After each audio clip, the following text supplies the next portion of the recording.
The little girl could hardly move now. She felt her fingers were so stiff that she had to labor hard to move them.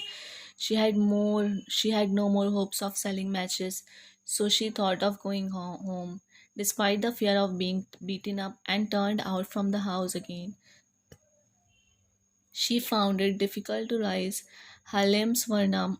She was almost frozen with cold. She told herself that she should light one match, only one to warm her up. अब जो little match girl थी वो मुश्किल से हिल सकती थी। उसने महसूस किया कि उसकी उँगलियां इतनी ज़्यादा सख्त हो गई हैं कि उन्हें हिलाने के लिए उसे मशक्क़त करनी पड़ रही थी।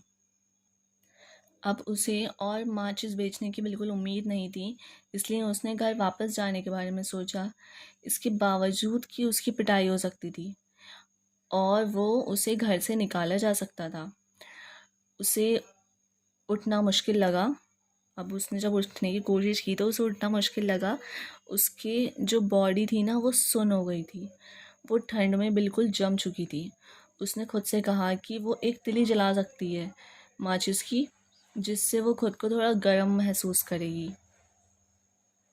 With her frozen hands, she could anyhow manage to take out a matchstick. With her numb hands, she failed to strike match the first time, but she could the second time. It burned with a it burnt with a bright flash. Its warm flame lighted a small area around her. She appeared to be asleep. She did not know whether she was awake or asleep. Her eyelids were heavy. She saw a warm copper stove and she was seated in front of it. अब उसने अपने जमे हुए हाथों से किसी तरह एक तिली निकाली। अपने सुन हाथों से वो पहली बार उसे जला नहीं, पहली बारी में तो उससे नहीं जली, लेकिन दूसरी बारी में उसने जला ली।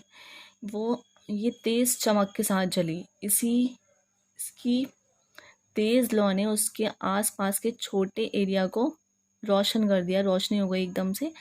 वो सोई लग रही थी। उसे पता नहीं था कि वो सो रही थी या जाग रही थी। उसकी पलकें भारी थीं। उसने एक जला हुआ तांबे का स्टोव देखा और वो उसे सामने आराम से बैठी हुई थी। उसने अपने हाथों का कटोरा बनाकर लौ के चारों ओर लगाया और शानदार स्टोव की एकदम से इमेजिनेशन करने लगी।